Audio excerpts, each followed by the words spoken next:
Our government is quiet. As a country, how did we lose guard to this point? It's unfortunate that some of the people, when they do this shit, they get passports. Some of us no get. So when it's up, they go run leave the country for us.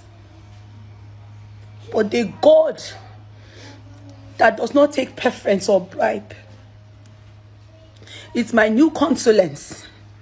Because every man go pay within his soul. An online outcry from a Nigerian military wife is forcing the nation to confront a question many have been too silent to ask. When did we stop caring? A woman who goes by Everything Woman on TikTok, a wife, a mother, and a silent casualty of military service, poured out her heartbreak after the reported killing of Brigadier Uba in Maiduguri and the deafening silence that followed. I've been online since morning, waiting to see something that will give me hope.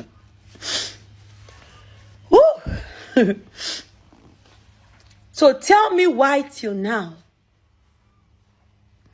everywhere just quiet like saying a chicken die. Her confusion is raw, her anger unmistakable. She remembers in Nigeria where the fall of a soldier was a community tragedy, where streets closed, where a single uniform commanded a nation's respect. But today, she says, the country reacts as though nothing happened, and that to her is the greatest wound. She faults not just the government, but the military community itself for what she calls a collective abandonment, a silence she believes is dangerous. The younger me remember that back in those days, if a soldier, for I mean any soldier, even if na private, even if na army trainee, falls, community they close, states go close.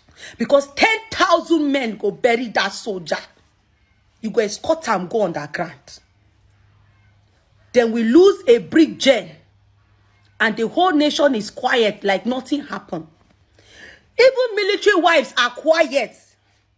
You go keep quiet till it go concern you. Our government is quiet. As a country, how did we lose guard to this point where they go kill Brigadier and nothing happened? But beneath the anger is fear, a fear carried quietly by thousands of military families across Nigeria. The fear that the sacrifices they make, the night slept alone, the children raised without their father's presence, may someday mean nothing. Her voice breaks as she speaks of the one hope she has been holding onto for years, that her husband will finish his 35 years of service and come home alive. When I saw that man sitting down there like a thief, I begin to ask myself, what is the point? What is really the point? That our men cannot get protection or vengeance. Call it justice. So what's the point? They didn't even fly half-mast for Maiduguri again. Because if they won't do that one, that flag will never go up again. It will remain on perpetual half-mast. That is the amount of people we are losing. Mr. President, as a military wife, my consolation was that all the times I had to carry my children by myself, take myself for every antenatal, birth my children without my husband, that a time will come, he go do it 35 years and I will have him back. That every birthday he has missed, every anniversary I had to do alone, every night I had to sleep alone, every mother and father work I don't do, is because one day I will get him back. He will pay his dues. That has always been my consolation. But now, she says, even that hope feels like it is slipping away. So tell me now, why is looking as if the possibility that he might serve the army till forever has killed the reality of my consolation? Because he might miss every birthday for nothing. If he just die like fowl. And yet, a bandit's life is more important than a soldier's life. If soldier discharge one bullet for bush to protect himself, una go charge him.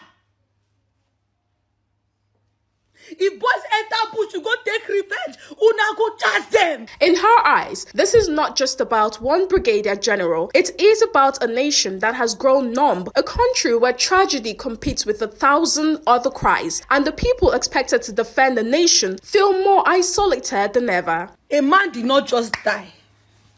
Men are not just dying. Generations are dying. People that depended on this man, a whole family he carried on his back, died with him. We are waiting till they finish all of us before we go say something.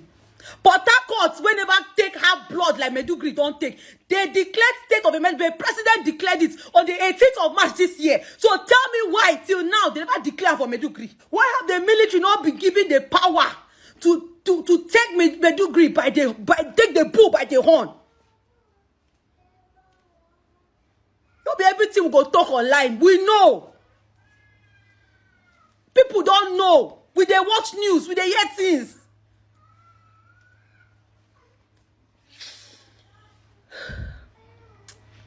It's unfortunate. Hangs in the air, heavy and unresolved. When did we become a country where a top military officer dies and the nation simply shrugs?